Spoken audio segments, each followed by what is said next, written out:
Welcome our YouTube channel Kharbala education. Kharbala education आपको ADA, APP, APO, judiciary pre और main, साथ में यूजीसी नेट की तैयारी करवाने जा रहा है। इससे पहले हम हिस्टोरिकल बैकग्राउंड पढ़ चुके थे। हिस्टोरिकल बैकग्राउंड में हमने regulating act, Pitt's India act, charter act 1813 कर चुके हैं। आज हम चार्टर एक्ट 1833 करने जा रहे हैं। अब देखो, सबसे पहले चार्टर एक्ट है क्या? What is charter? यानी एक अथॉरिटी किसको दी गई थी? ईस्ट इंडिया कंपनी को। किस लिए दी गई थी? ट्रेड के लिए। किसके द्वारा दी गई थी? क्वीन एलिजाबेथ द्वारा। कब दी गई थी? 1600 में। ये हमने चार्टर में पढ़ लिया था। आज हम करने जा रहे हैं चार्टर एक्ट 1833। देखो, चार्टर एक्ट 1833, इसको हम सेंट हेलेना एक्ट 1833 और गवर्नमेंट ऑफ इंडिया एक्ट 1833 भी बोलते हैं। अब इसको सेंट हेलेना एक्ट 1833 क्यों बोलते हैं? क्योंकि हेलेना जो द्वीप था,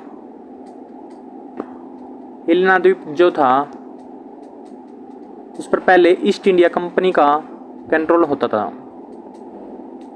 1833 में सेंट हेलेना द्वीप का कंट्रोल ईस्ट इंडिया कंपनी से ब्रिटिश क्राउन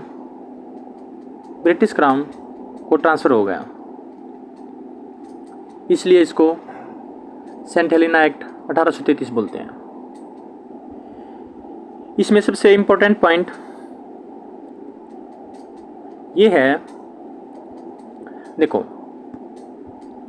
चार्टर एक्ट में सबसे इम्पोर्टेंट पॉइंट ये है, बंगाल के गवर्नर जनरल को भारत का गवर्नर जनरल बना दिया गया। देखो, 3 प्रेसिडेंसी नगर थे,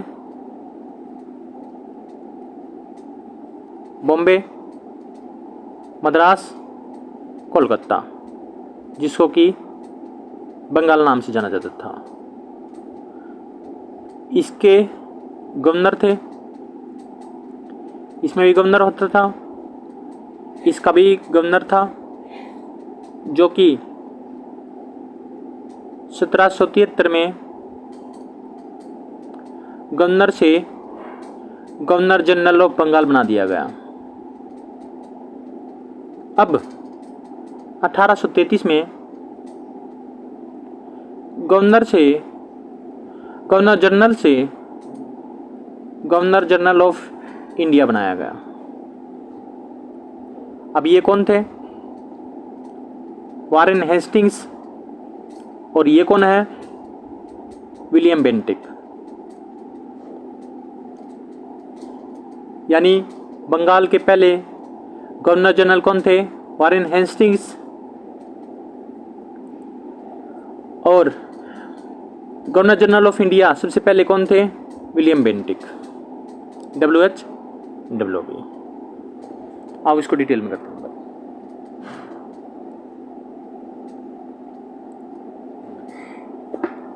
एक्ट 1833, अब इसको करते हैं। बंगाल के गवर्नर जनरल को भारत का गवर्नर जनरल बना दिया गया। भारत का पहला गवर्नर जनरल कौन था? विलियम बेंटिक, जिसके पास सभी पावर, सिविल, मिलिट्री, रेवेन्यू, ये सभी पावर थी। दूसरा इंपॉर्टेंट पॉइंट, पहला तो ये हो गया। दूसरा ये important point, abolish all trade privileges of company, यानी कंपनी के सभी अधिकार समाप्त कर दिए गए। देखो, कंपनी को अधिकार कब मिला? 1600 में। एकाधिकार मोनोपोली, मोनोपोली एकाधिकार कब मिला? 1793 में। अब इस मोनोपोली को कब समाप्त किया गया? 1813 के एक्ट के द्वारा। इसके बाद कंपनी के सभी अधिकार 1833 में समाप्त कर दिए। देखो इसमें 20 जोड़ते हैं। 1813 सबसे पहले मोनोपोली का राइट मिला 1793 में। अगले 20 साल के बाद फिर अगला चार्टर एक्ट आया 1813 में। इस मोनोपोली को समाप्त कर दिया गया। फिर 20 साल में अगला चार्टर एक्ट आया 1833। इसमें सभी अधिकार, देखो मोनोपोली किस चीज़ के थे? चाइना के साथ टी का व्यापार का।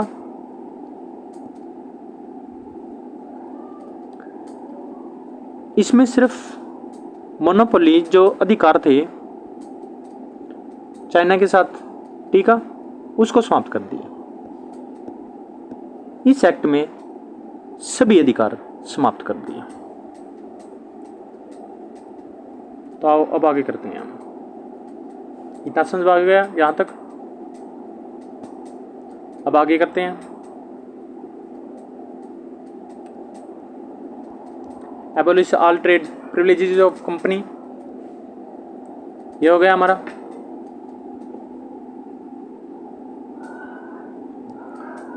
एक, दो, अब तीसरा पॉइंट। दिस एक्ट, कौन सा act? Charter act 1833। This act attempt introduce system of open competition for selection in civil service. यानी कहने का मतलब ये है, इस एक्ट में सिविल सर्विस के चयन के लिए, सिविल सर्विस जिसको हम आज यूपीएससी बोलते हैं, सिविल सर्विस में चयन के लिए, सिलेक्शन के लिए ओपन कंपटीशन मतलब खुली प्रतियोगिता, खुली प्रतियोगिता का प्रावधान बनाया गया। पहली बार अटेम्प्ट किया गया इसमें सिविल सर्विस के लिए खुली भर्तियों। इस एक्ट में इंडियन लॉ कमीशन की स्थापना की गई। देखो क्वेश्चन आएगा, इंडियन लॉ कमीशन की स्थापना कब की गई? 1833 में। इसमें कितने मेंबर थे? 4 मेंबर थे। यानी गवर्नर जनरल काउंसिल प्लस में एक लॉ मेंबर था। अब लॉ मेंबर कौन था? ये लॉर्ड मैकाले। और इसी को क्या बनाया गया? चेयरमैन। यहां तक समझ में आ गया? देखो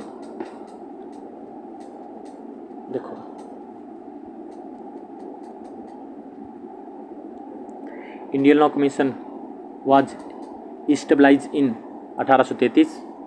फर्स्ट चेयरमैन लॉर्ड मैकाले, जो कि एक लॉ मेंबर थे।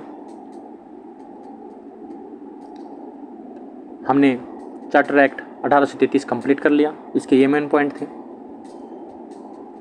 अब हम चार्टर एक्ट 1853, 20 साल के बाद आ गया ना ये। देखो हर 20 साल के बाद आ रहे हैं। हर 20 साल के बाद आ रहे हैं।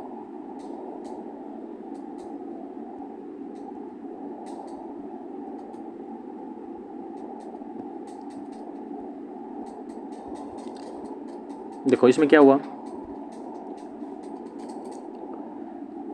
लेजिस्लेटिव फंक्शन को एग्जीक्यूटिव फंक्शन से अलग कर दिया गया।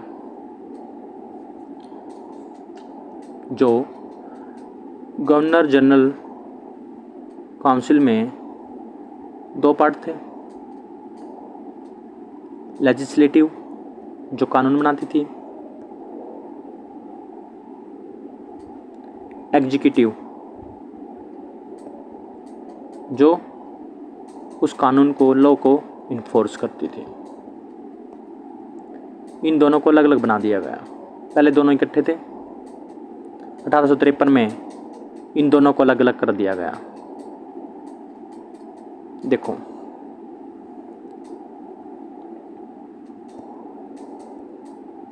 देखो गवर्नर जनरल ऑफ इंडिया ये कब आया? 1833 में। ये सुप्रीम हो गया पूरे इंडिया का। इसको क्या बोला गया? Vice president. इसके पास वीटो का राइट था, यानी गवर्नर जनरल ऑफ इंडिया के पास सभी पावर थी, ऑल पावर इसको दी गई। अब इसके बाद इसके अंडर गवर्नर जनरल काउंसिल आ गया। गवर्नर जनरल काउंसिल के 2 पार्ट, लेजिस्लेटिव और एग्जीक्यूटिव। इन दोनों को पहले इकट्ठे होते थे, इन दोनों को अलग अलग किया गया। अलग अलग कब किया गया? 1853 में। अब लेजिस्लेटिव फंक्शन जो है, इसके कितने मेंबर थे? 6 मेंबर थे। 6 मेंबर और ऐड किए गए, जो कि 12 मेंबर हो गए। इसी को स्मॉल पार्लियामेंट कहा गया, जो आज के टाइम पे भारत में संसद की शुरुआत करता है, पार्लियामेंट की शुरुआत करता है। अगला पॉइंट, जो लॉ मेंबर था, कौन मेंबर था लॉ का? Lord Macaulay.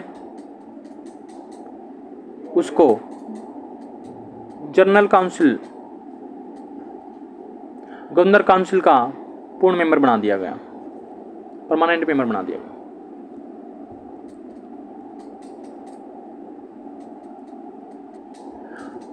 हमारा ईस्ट इंडिया कंपनी का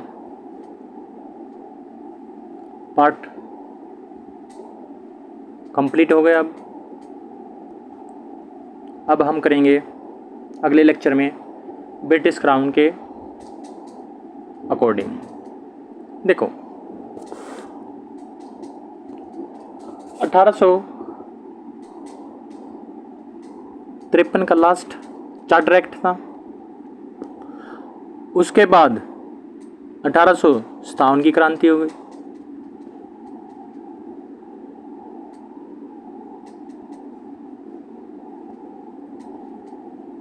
सत्तावन की क्रांति के बाद ईस्ट इंडिया कंपनी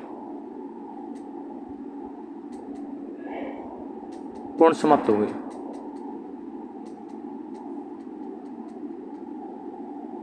और यहां से क्या हो गया?